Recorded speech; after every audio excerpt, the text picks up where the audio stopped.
everybody, it's Mrs. Harbin. We're last video notes for the chapter, so here we go. Don't forget to giggle there at the end of that. All right, so what are we trying to do? We're going to talk about radioactive decay, talk about why it happens, compare fission and fusion, and talk about half-life. So read chapter 19. Now you're saying, what? Read it? Go ahead and look at it. Make sure you can answer these two questions. All right? Make sure you can answer those two questions. After you listen to this video, you probably would want to look back at that. But you're going to find some cool stuff. All right, so we talked about this. All right? An isotope is an element of an atom that has different number of neutrons than another element of the atom. So here's a sulfur 34 isotope. And sulfur is going to have 16 protons because that's what makes it sulfur. Okay, so make sure you know how to find these things. This is periodic table. This is individual for what you'll find out in these nuclear reactions.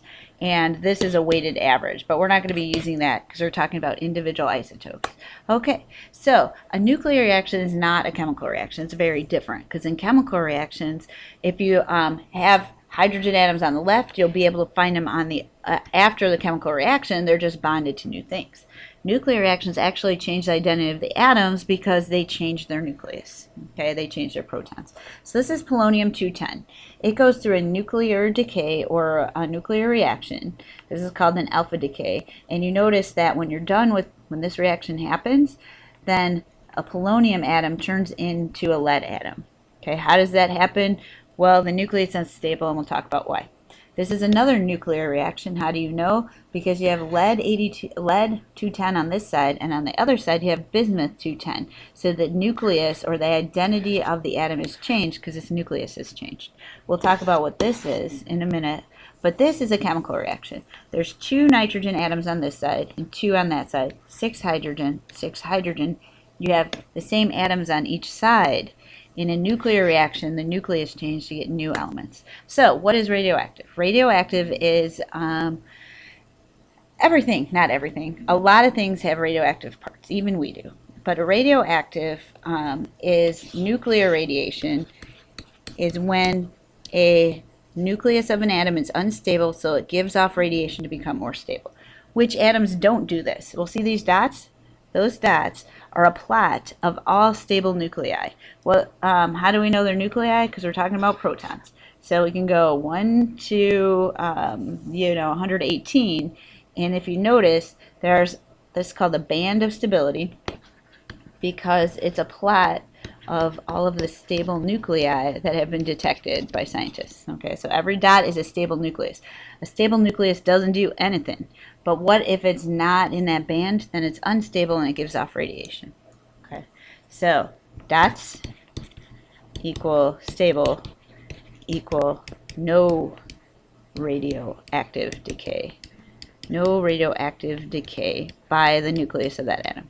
So what causes radioactive decay? Well, you could have too many neutrons or too many protons, and those are 2 reasons that an atom would give off radiation. Or it could have too many of both, too many protons and too many neutrons. So there's 3 kinds of radioactive decay. The first one we're going to talk about is alpha decay. Alpha, that means alpha, that means alpha.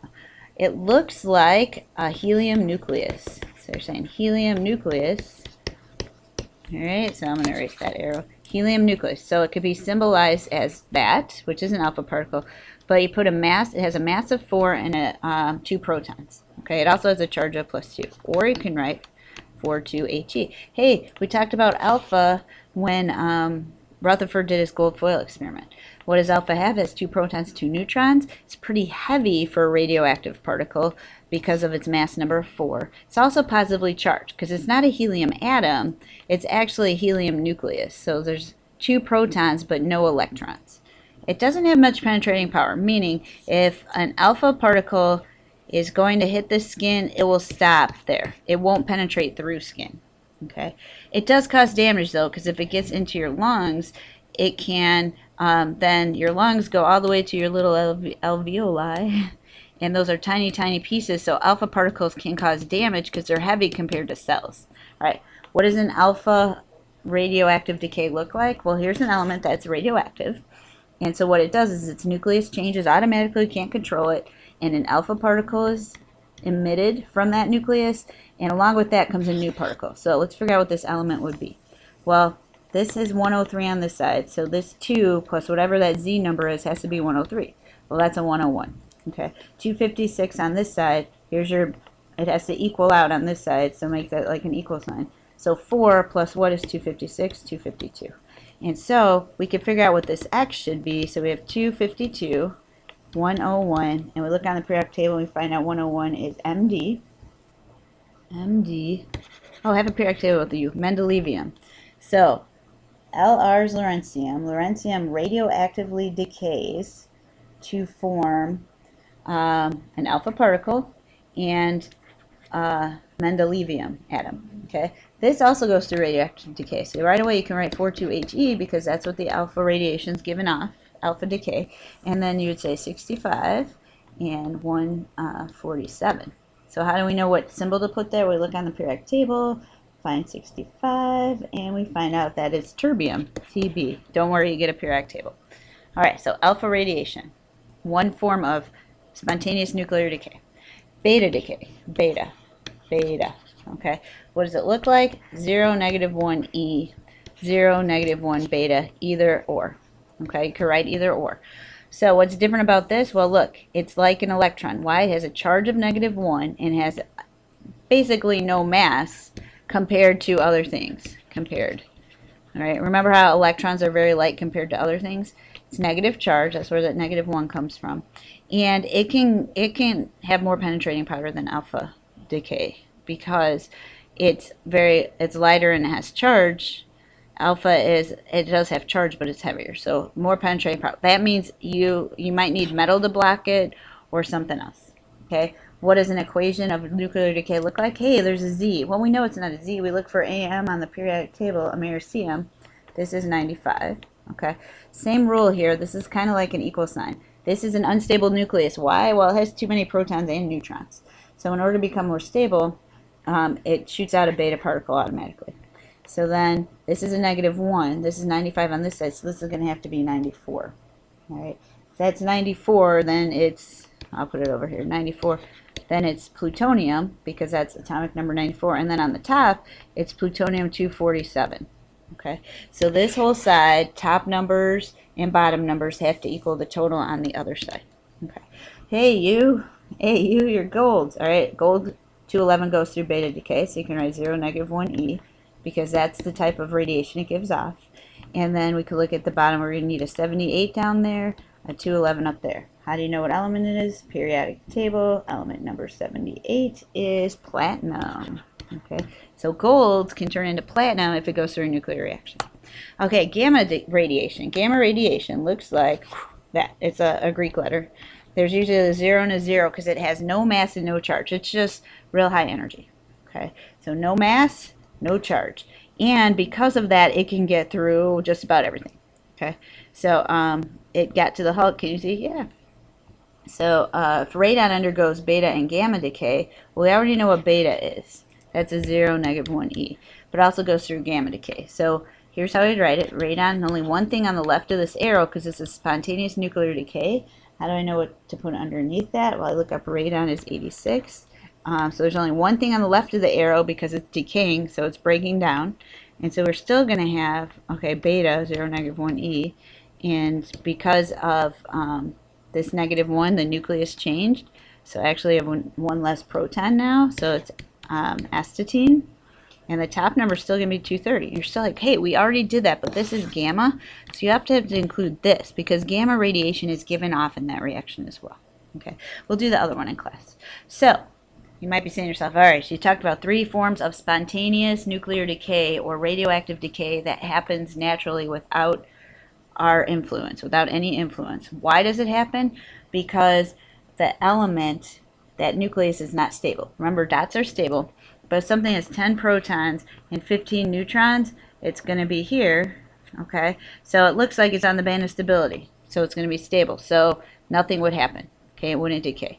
But what if it had 40 protons, so we're down here, and 20 neutrons, we're over here? Well, this is not in that band. So if it's not in the band, it's going to radioactively decay.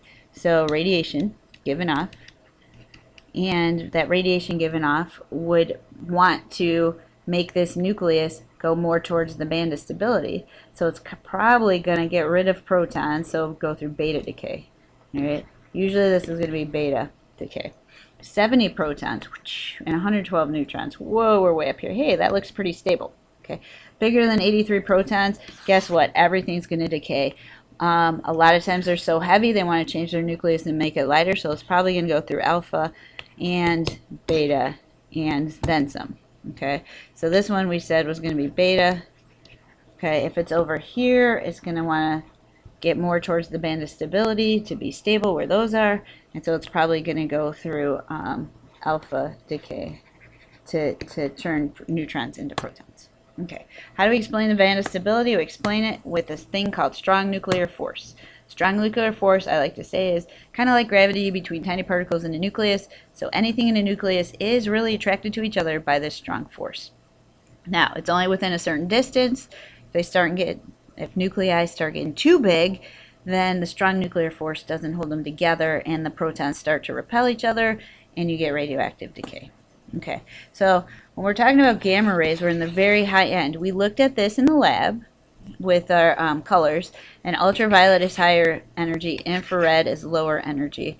But this is called ionizing radiation, so when this kind of radiation hits stuff, it causes electrons to be knocked off stuff, making ions. Okay, so what is radiation used for? Well, imaging of brains. If you've heard of an NMR, that's a nuclear magnetic resonance, is a technique we use in science. If you've heard of an MRI, magnetic resonance imaging, both of these are uses of radiation. So you can make image of things. You can find out how old things were because of radioactive decay. We use nuclear reactions to run power plants, nuclear power plants. You can detect radon in different things because radon's radioactive. Oh, look, carbon dating. How cute is that? All right, fission and fusion. Okay, you may have heard of this.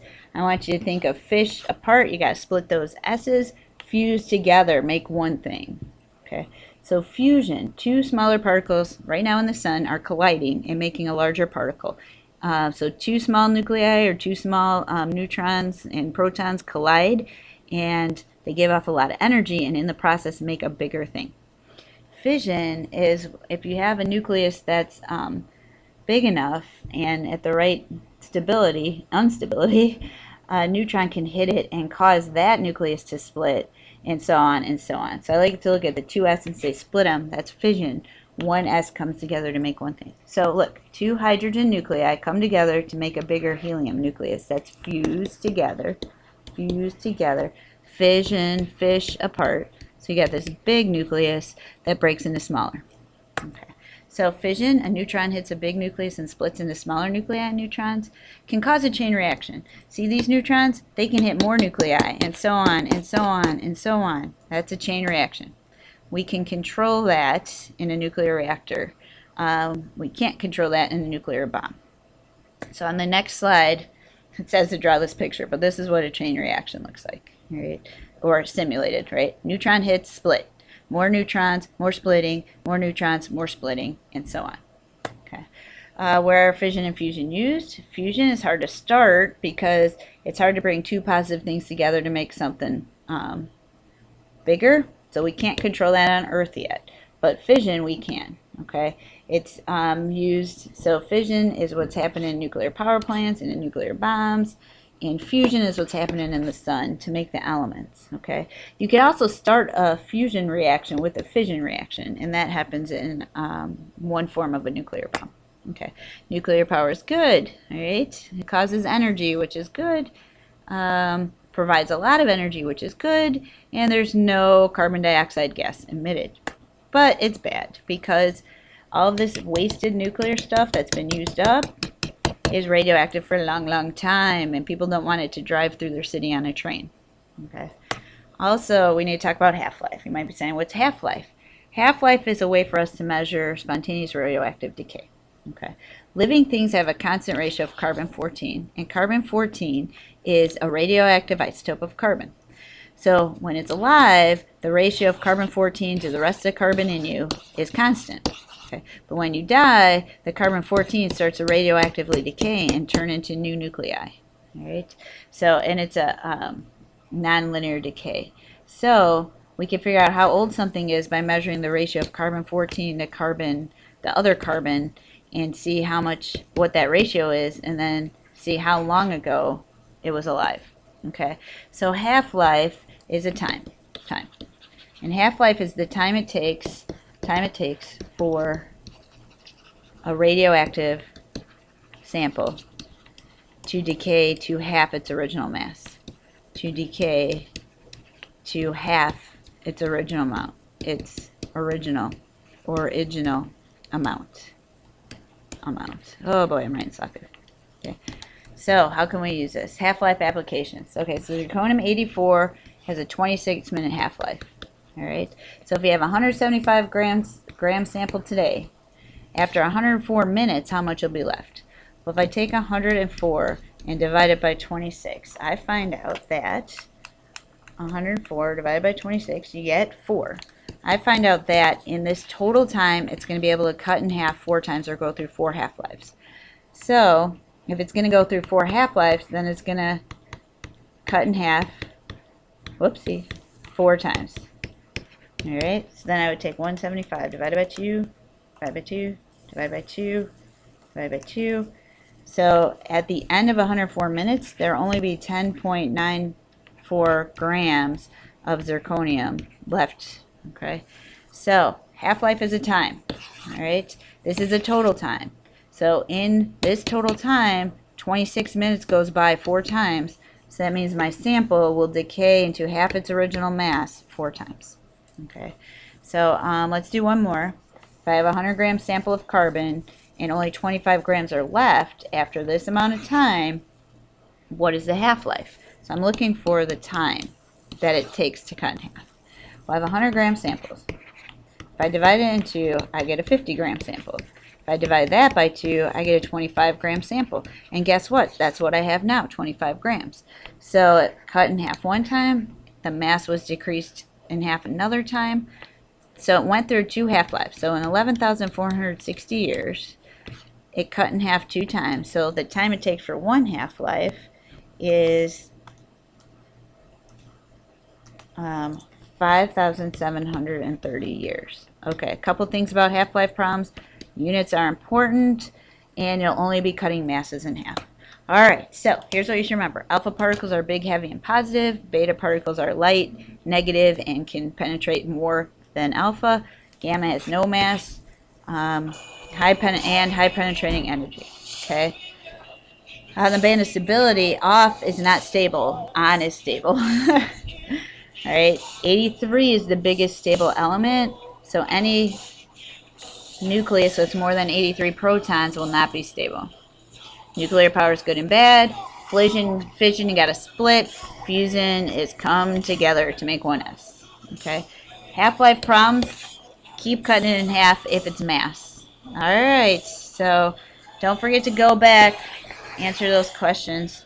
And now I think you can figure out while I'm playing that song for you. Okay. We'll keep working on it. Peace out.